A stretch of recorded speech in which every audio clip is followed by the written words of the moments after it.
Good morning बच्चों। आज अपने बात करेंगे सम्राट नेपोलियन के बारे में। पीछे जो अपना वीडियो रहा था उसमें नेपोलियन का उदय कैसे हुआ उसके बारे में बातचीत की और उसने अनेक युद्ध लड़े उनके बारे में भी बातचीत की। अब अपने बात करेंगे सम्राट के रूप में नेपोलियन।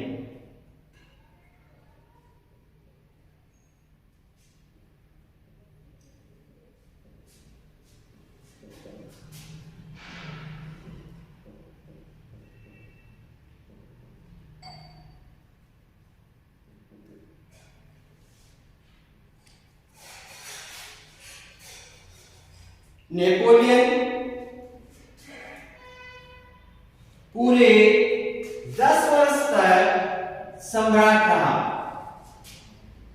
इस दौरान उसने फ्रांस को ही नहीं बल्कि पूरे विश्व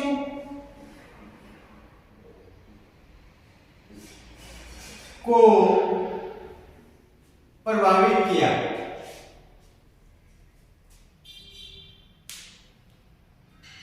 इन 10 वर्षों में उसे निरंतर युद्ध करने पड़े, जिसमें लगभग सभी युद्धों में उसे विजय का सामना करना पड़ा। कुछ युद्ध ऐसे थे जिसमें उसे असफलता प्राप्त करनी पड़ी। इंग्लैंड के खिलाफ उसे पराजय देखनी पड़ी थी।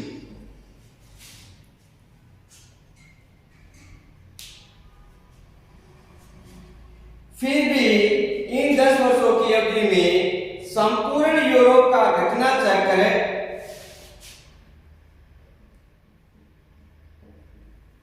नेपोलियन के इर्द गिर्द ही घूमता रहा।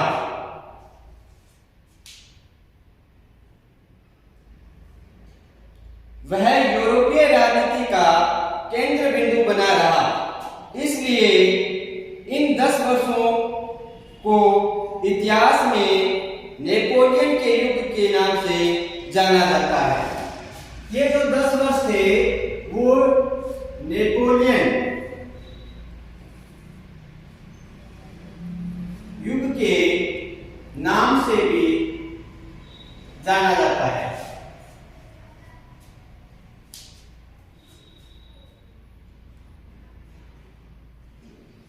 वह यूरोपीय राजनीति का केंद्र बिंदु बना रहा। इसलिए इन 10 वर्षों को इतिहास में नेपोलियन युग कहा गया। उसकी गिनती विश्व के 3 महान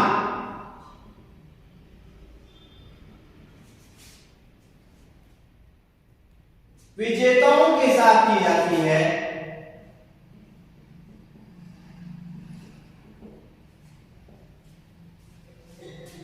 उनके नाम क्रम से निम्न प्रकार से है। अपने जानते हैं सिकंदर,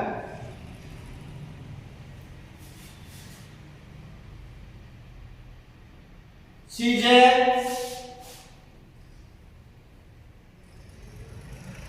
और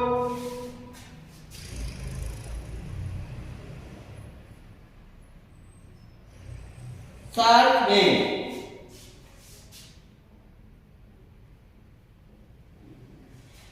इन तीनों के साथ नेपोलियन की तुलना की जा सकती है।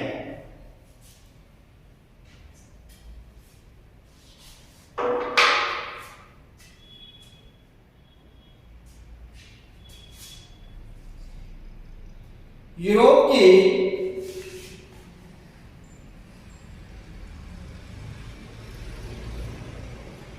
प्रभुताओं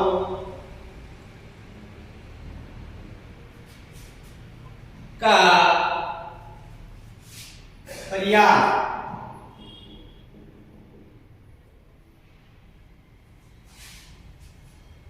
सम्राट बन जाने के बाद नेपोलियन ने यूरोप की प्रयास किया। फ्रांस की राज्य क्रांति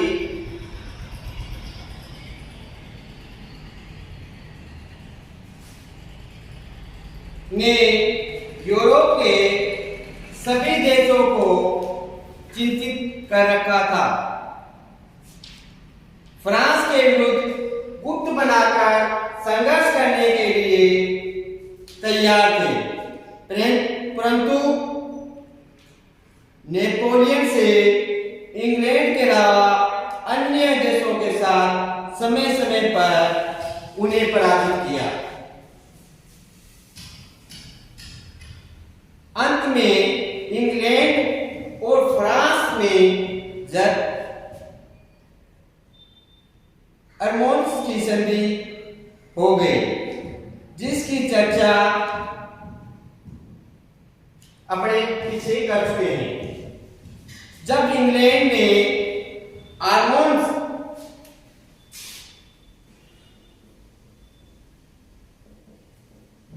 की संधि की माल्टा द्वीप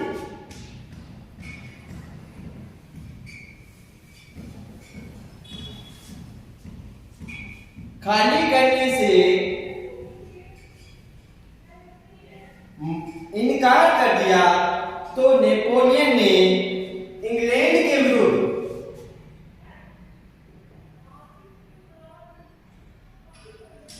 युद्ध की तैयारियां शुरू कर दी, क्योंकि नेपोलियन माल्टा द्वीप इंग्लैंड से प्राप्त करना चाहता था। इंग्लैंड ने फ्रांस के विरुद्ध तीसरी बार गुट बनाया। इस तीसरे गुट में इंग्लैंड, ऑस्ट्रिया,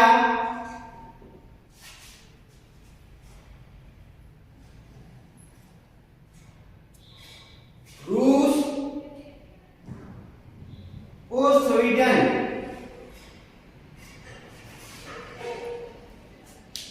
शामिल थे। नेपोलियन ने जर्मनी में इंग्लैंड के छोटे से राज्य पर आक्रमण कर उसे जीत लिया।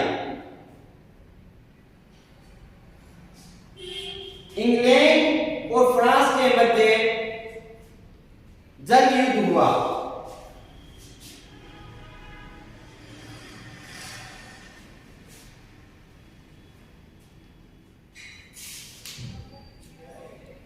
जिसमें अंग्रेज जल सेना नायक नेल्सन ने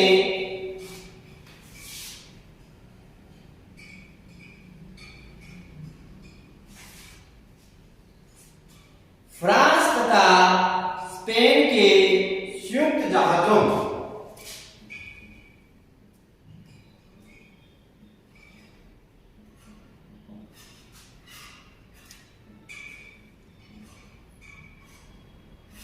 स्पेन, फ्रांस के संयुक्त जो जहाज थे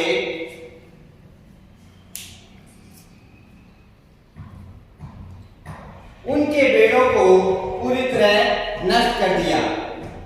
इस भयंकर युद्ध में नेल्सन भी मारा गया। नेपोलियन ने इस पराजय का बदला स्थल युद्धों में लिया। नेपोलियन ने अपने विशाल सेना को दो भागों में विभाजित किया। एक सेना को सीधे ऑस्ट्रिया पर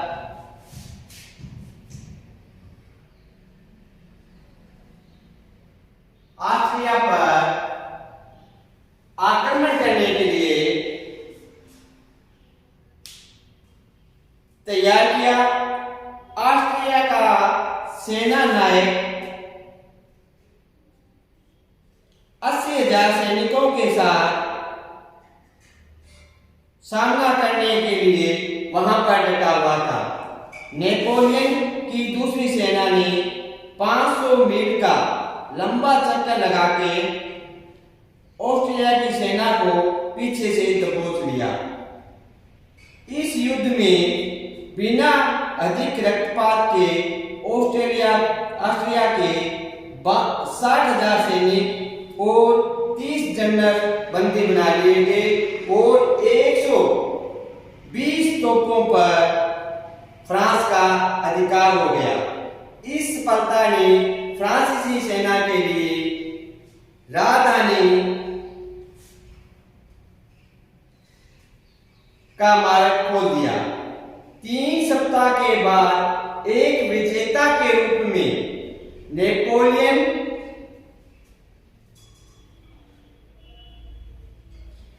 ने वीना में प्रवेश किया।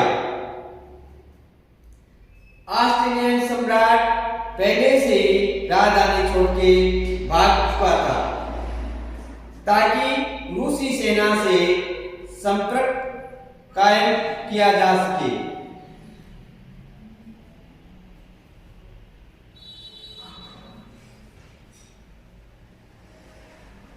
नेपोलियन ने ऑस्ट्रिया और रूस की संयुक्त सेनाओं को भी पराजित कर दिया। विवश होकर ऑस्ट्रिया को पुनः फ्रांस से संधि करनी पड़ी।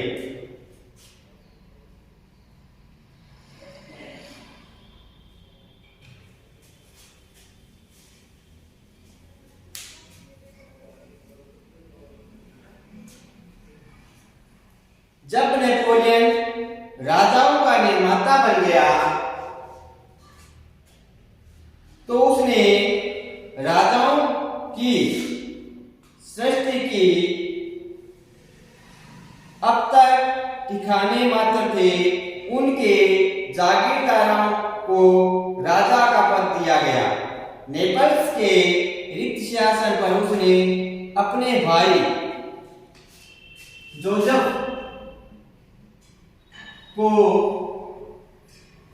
वहां की सत्ता सौंपी।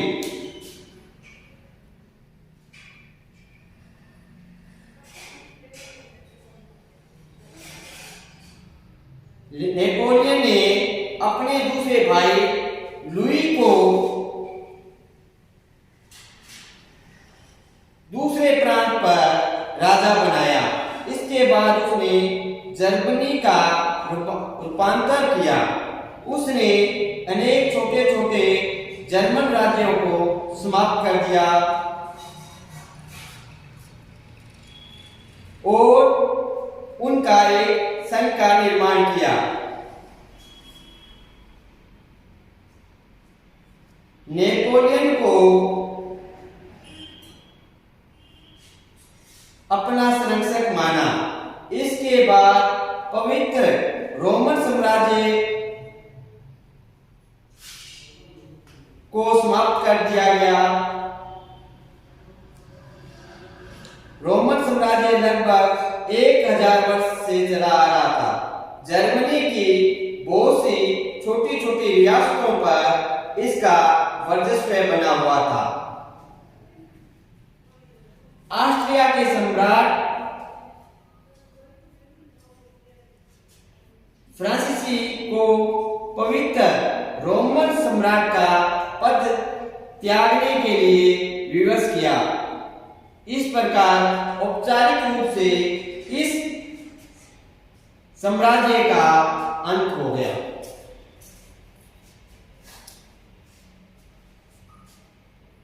जर्मनी में नेपोलियन के हस्तक्षेप से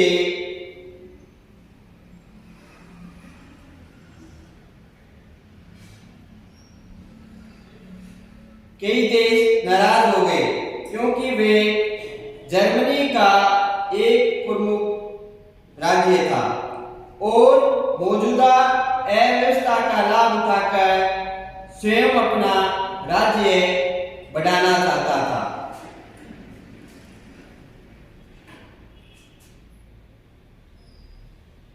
रूस के जोर देने पर नेपोलियन ने पर्शिया के राजतंत्र को कायम रखा, परंतु उस पर कठोर शर्तें लाद दी। पर्शिया को एल्बा नदी के पश्चिम का अपना सारा क्षेत्र छोड़ना पड़ा। इस क्षेत्र के साथ जर्मनी राज्यों के अन्य क्षेत्र मिलाकर एक नए राज्य बनाया गया। नेपोलियन ने अपने भाई बेरों को यहाँ का शासक नियुक्त कर दिया।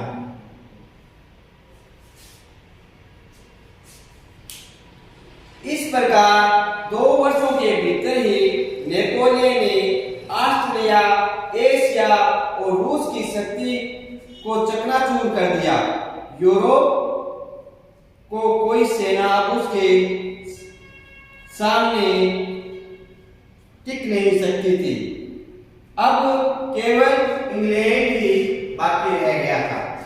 नेपोलियन ने उस समय इंग्लैंड को छोड़कर उसके आसपास के जो देश थे उस पर अपना आधिपत्य स्थापित कर दिया और वहां पर अपना प्रभाव जमाने के परिणाम स्वरूप उसने अपने सगे संबंधियों को वहां का शासक नियुक्त किया, जिससे कि वहां पर उसका नियंत्रण रह सके।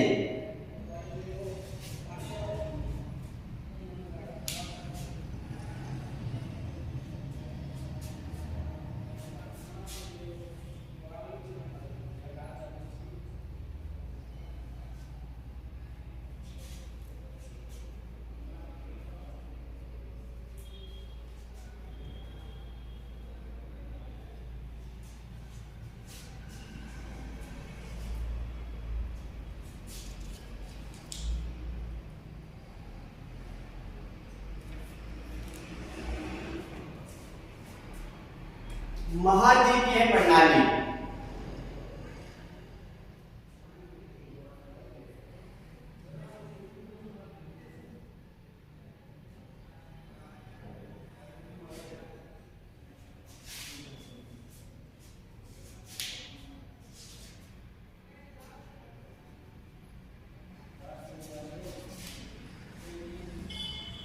उस समय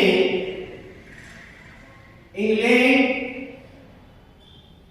चारों ओर से समुद्र द्वारा घिरा हुआ था। उस पर नियंत्रण करना नेपोलियन के लिए बहुत कठिन था, जिसके परिणाम स्वरूप उसने काफी प्रयास किया, परंतु वह इंग्लैंड पर अपना आधिपत्य स्थापित नहीं कर सका। तो उसने महाद्वीपीय प्रणाली अपनाई, जिसके अंतर्गत इंग्लैंड के अन्य देशों के साथ व्यापारिक संबंध थे।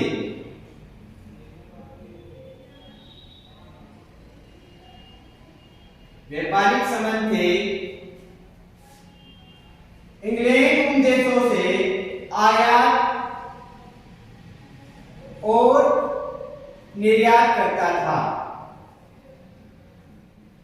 तो नेपोलियन ने महाद्वीपीय प्रणाली का अनुसरण करते हुए इन देशों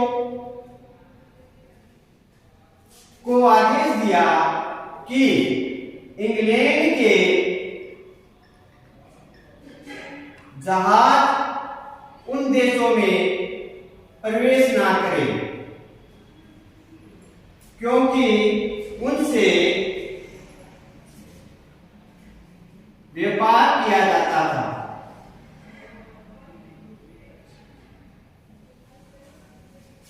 नेपोलियन ने यह सोचा कि इंग्लैंड की आर्थिक स्थिति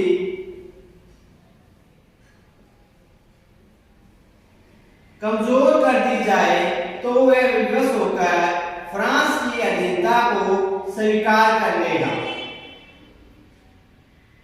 उसकी आर्थिक स्थिति कमजोर करने के लिए अन्य देशों पर प्रतिबंध लगाना जरूरी था, जिससे कि इंग्लैंड न किसी देश को कोई चीज भेज के और न ही कोई से डोनास की।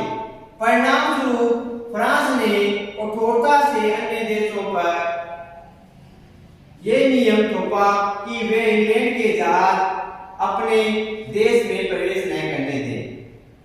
यही महाद्वीपीय प्रणाली मानी जाती है।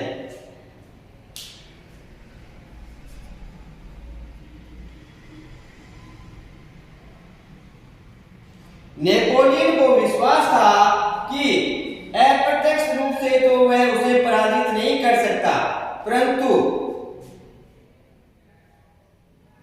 नेपोलियन ने इंग्लैंड को झुकाने के लिए एक नीति का प्रयोग किया, जिसे व्यापार बहिष्कार नीति अथवा महाद्वीपीय प्रणाली या महाद्वीपीय नाकेबंदी। महाद्वीपीय प्रणाली, महाद्वीपीय नाकेबंदी अथवा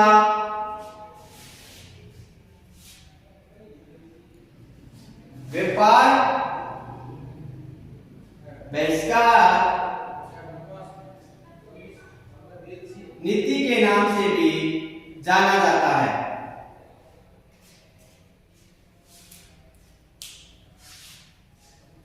नेपोलियन जानता था कि इंग्लैंड की शक्ति का स्रोत उसका व्यापार है। व्यापार का स्रोत है उसके उपनिवेश, जहां से उसे कच्चा माल मिलता है, उसका तैयार माल बिकता है। यदि इस संबंध को विच्छेद कर दिया जाए, अर्थात किसी प्रकार उसके व्यापार वाणिज्य रोक दिया जाए, तो उसकी स्थिति कमजोर हो जाएगी। अतः नेपोलियन ने निश्चय किया कि इंग्लैंड में बना कोई माल यूरोप के बाजार में नहीं जाने दिया जाएगा, अर्थात इंग्लैंड को सामुद्रिक तटों पर पराजित किया जाए। नेपोलियन ने बर्लिन में एक आदेश जारी कर दिया, जिसे बर्लिन आदेश के नाम से जाना जाता है।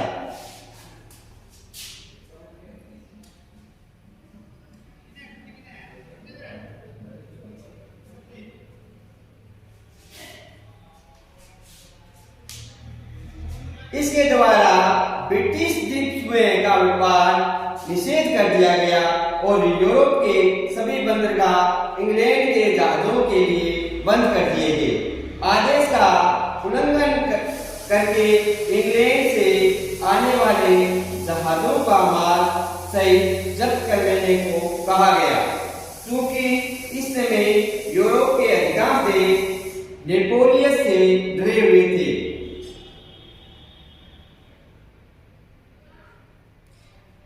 अतः नेपोलियन की ये नीति इंग्लैंड के लिए एक जबरदस्त चुनौती थी,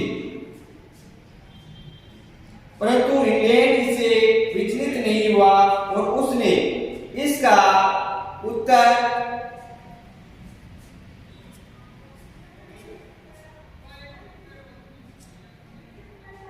ओरल इम्पोजिशन करके दिया। उसने नेपोलियन द्वारा जारी आदेश को मानने से इनकार कर दिया। उनके साथ व्यापार बंद करने की चेतावनी दी। नेपोलियन ने मिलान नगर में एक और आदेश जारी किया, जिसमें कहा गया किसी भी देश का जहाज यदि इंग्लैंड के बंदरगाह से होकर गुजरेगा तो उसे जब्त कर लिया जाएगा। महाद्वीपीय व्यवस्था नेपोलियन की अद्भुत सूझ थी। इसका उद्देश्य इंग्लैंड के व्यापारिक क्षेत्र पर घेर कर उसे पराजित किया जाए।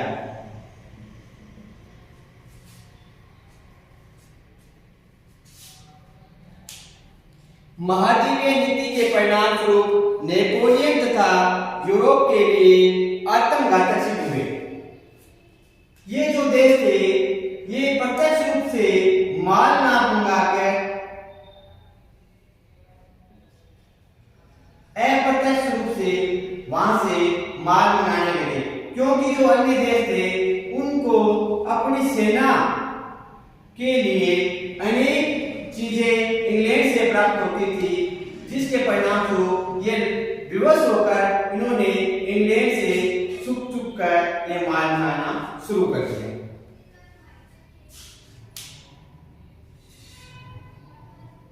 जिसके परिणाम स्वरूप चीजों के भाव में जबरदस्त वृद्धि हुई और कालाबाजारी तथा व्यापार का काम जोरों से चल पड़ा। सभी लोग इससे परेशान होकर और उन्होंने चोरी छिपे इंग्लैंड से माल मंगाना शुरू कर दिया। स्वयं नेपोलियन को अपने सैनिकों के लिए चोरी छिपे इंग्लैंड से जूते मंगवाने पड़े, परंतु ऊपरी तौर पर उसने सख्ती का आदेश दे रखा था। इस पर नेपोलियन ने रूस पर दबाव डाला कि वह स्वीडन के अधीन फिनलैंड को हड़प ले और हो सके तो स्वीडन के बंदरगाह पर अपना अधिकार जमा ले।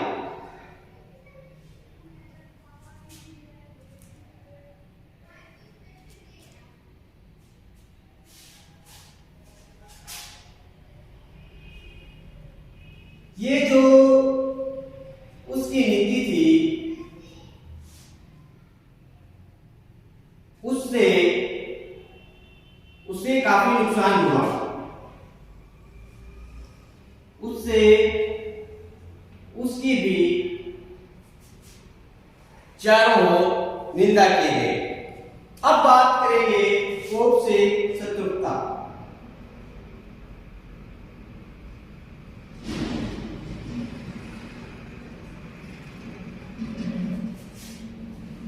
प्रथम कौंसिल बनते ही नेपोलियन ने अपनी सत्ता को सुदृढ़ बनाने के लिए पोप से समझौता कर लिया। कई वर्षों तक यह समझौता कायम रहा, परंतु महाद्वीपीय प्रणाली से इस समझौते में दरार पैदा हो गई। पोप फ्रांस और इंग्लैंड के इस संघर्ष में अपने आप को तटस्थ रखना चाहता था, जबकि फ्रांस और इंग्लैंड दोनों ही ये चाहते थे कि जहां तक संभव हो सके यूरोप की कोई शक्ति तटस्थ न हो रहे। जब पोप ने महाद्वीपीय व्यवस्था का पालन करने से इनकार कर दिया तो नेपोलियन ने पोप के राज्य को छीन लिया और पोप को बंदी बना लिया।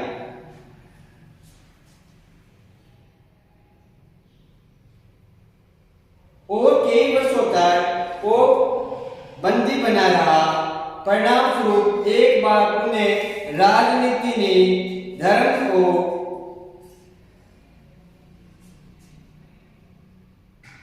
कैद कर लिया और यूरोप का कैथोलिक समाज नेपोलियन के पोप को जब नेपोलियन ने बंदी बना लिया, तब वहां के जो स्थानीय नागरिक थे वे नेपोलियन के विरुद्ध हो गए।